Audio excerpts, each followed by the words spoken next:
What's up, everybody? My name is Jason, and welcome to Small Biz just after 10 a.m. outside of Atlanta, Georgia. Last trade on Muln, 26 cents on the nose. The obvious question of the day is, was that proxy filing this morning an ominous sign of what's to come, or is there actually a glass half full reason related to the NASDAQ meeting today? All that and more coming out. All right, ladies and gentlemen, I need you to do me a huge favor. This is Bitcoin 28.5. I'll explain if I can remember why that's actually bullish. Dow is currently down 50 points. MCOM last trade 0381, which is where I said you could buy half a position back because we traded it twice for over 80% in the last couple of days, but we need to be careful right now. But today's video is going to be all about Muln. I'm going to give you the good, the bad, and the fucking ugly. And before this is over, if you're long the stock, I can promise you, you'll feel just a little bit better. But I need you to do me a favor.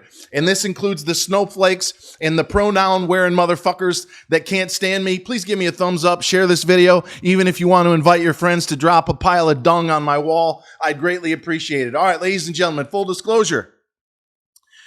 I've been trading the stock market for 30 years. Half of that as a stock broker from 1993 to 2007, most of that time in South Florida. There's nothing I haven't seen. I went through long-term capital crisis in 98, the dot-com bubble burst, the recession of 2007, which was followed by the Great Recession and crash of 08 and 9, the pandemic, you name it. I've been there. I've fucking done that. And before I go on and explain to you why this is actually part of the process in order to get through the NASDAQ compliance, if they have a chance, and I do believe they do, let me once again remind everybody. Over the course of the last 18 months, and I know you fucking hate this, that's too fucking bad. On Twitter, I shared 161 winners, 16 losses. In the last 6 weeks inside of our Discord, we are 14-1. In fact, yesterday, ICU was brought to my attention 2 weeks ago. I told a gentleman if it gets into the low 40s, pull the trigger. Well, yesterday it finally rolled over again from 60, hit 42.5. Boom, shot to 120. You, along with him, and anybody else paying attention on the stock chat wall could have tripled your money. So my question is, what would that have meant to you and your family when you're stuck in Muln, probably down like I am, 70% or more? Or this morning when we had another stock that was up 40% in the pre-market. I don't recommend trading Webull, but it was trading at 47 cents. You could have pulled the trigger and bought it back right now at 33 and change. Am I happy about the fact that this sort of wild and crazy shit goes on? No, but it's part of the game. The reason why some of you are panicking right now is you got all your fucking money in one or two stocks.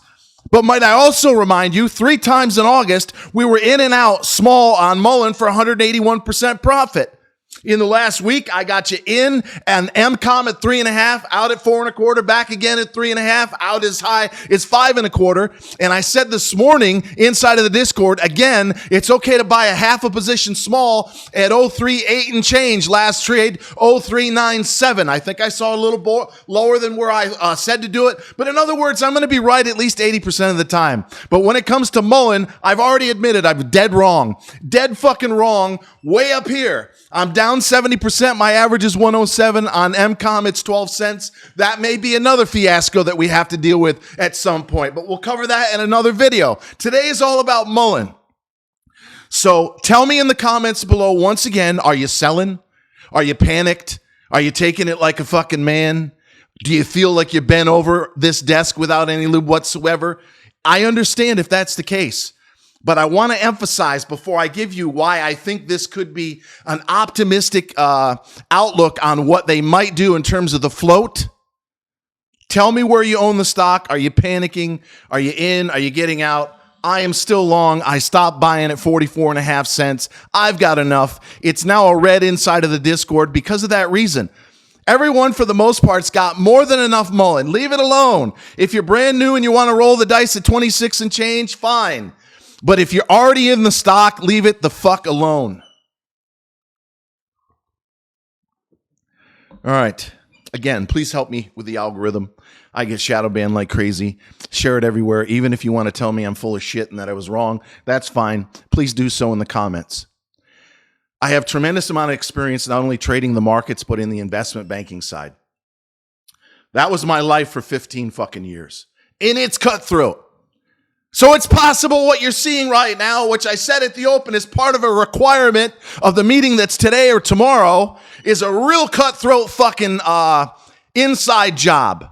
For example, if the meeting is today, as was the case last week with MCOM, when they filed their proxy to go up to 900 million shares of common, tripling the float, and also doing a giant reverse split at some point, Mullen had to do the same. NASDAQ requires you to go into the meeting with a proxy because they're going to say to them in so many words, if we decline you, if we do not give you a 6-month extension, and they told Sal this already, we're waiting on that, should know within the next week or so. It's going to be 2 weeks before we get an answer on Mullen, at least. If we don't give you the extension, what are you going to do? David and his lawyers, Donahoe Advisors, very fucking skilled, represented over 1,500 companies in the last 19 years. If anybody knows how to get a company like this through compliance, which again is green and the current administration is a fan of this sort of thing, it's them. So they're going to have to hand it over. What I think is happening today, again, based on 30 years of fucking experience, is the street is pissed off about the higher limit of 1 for 100. The 1 for 2, and I've said most likely for months now, a small reverse is coming. 1 for 2, 1 for 3, 1 for 4, 1 to 5 to stay in that 2-year window under Rule 3810. But that 1 for 100 really scares people because they think, gee, we got a 25-cent stock and you're going to turn it into $25, which means more and more and more fucking dilution, which if you recall is what their lawyers supposedly, we heard this from many people that were connected to management at the company. That's what the lawyers months ago wanted to do, right? David took a chance on, I believe, a 1 for 9 reverse split. The lawyers wanted to go bigger. They wanted to do dilution. That's what we're being told. I don't know if that's true, but maybe that's what's happening right now. The glass half empty version is they're a bunch of fucking crooks. David's run 4, now 5 companies into the ground. He doesn't care about you, doesn't care about me, doesn't care about anybody other than his fucking 7-figure lifestyle. That's certainly got to be a possibility at this point, but it's also possible in this cutthroat investment banking world that they sat down and said, okay, we've got $20 million of buyback left. Every stock in the EV space, as I pointed out inside of the Discord, is under pressure. Canoo, Lucid, Rivian, even Tesla, who missed and warned about 24, although I think Elon's just setting the bar low so he can beat. But the whole fucking sector, Ford Motor came out and said they're not going to make money on EVs until 2030. They're all at or near all-time lows. So they may have sat down with some smart people, maybe at Donahoe, maybe they're insiders, people that are a lot smarter than David, and said, look, it's a mess out there right now. We've got $20 million. And as some of you rightly pointed out, and I want to say thank you, there's a lot of smart people, not just in our Discord, but all over the internet that realize that at this price, last trade 26 and a quarter, and I think it's going to close much higher than that. Just my opinion. On the day, although a quarter could be magnet over the next week. But somebody said we got $20 million. We could buy a third to as much as half of the float right now. And if it gets down towards 20 cents, and that's certainly possible, they could buy the entire outstanding float in terms of what's available. Is that their strategy? Possibly. But again, as I just said, as a part of going into this meeting, you have to have the proxy. And they may have intentionally said 1 for 100 to scare, and I hate to say this, the dumb retail paper hands out of the stock. Because if they're sitting there with $20 million, let's say at a quarter, you're talking about, 75 or 80 million shares. That's a huge chunk of the float. And if they're thinking about their own survival as a company and as insiders who own the stock at a lot higher price than currently right now, they're going to throw the paper hands overboard that don't believe in the company. And they're going to attempt to reward, in my opinion, and I could be fucking wrong, those that are sucking it up and sticking it out. So I'm not telling you to buy the stock. If you got more than 10%, that's enough. But I am telling you, in this cutthroat world, it's possible that they're making an attempt, or will do so over the next week or two, to buy a huge chunk, maybe even 2/3 or more of the outstanding shares in the float.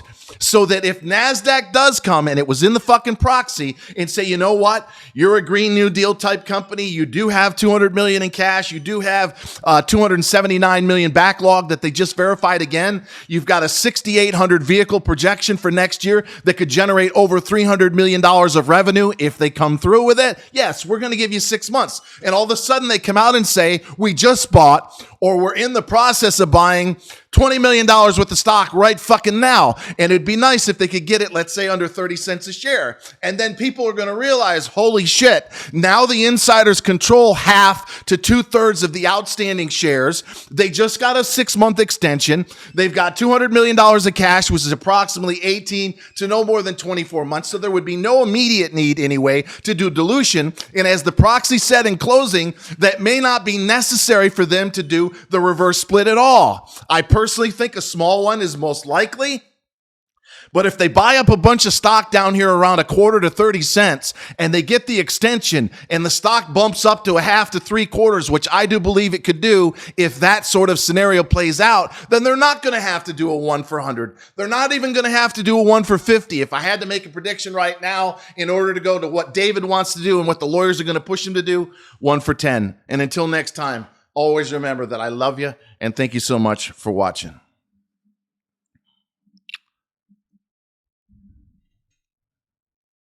I'm not going to say it, but I'd like to.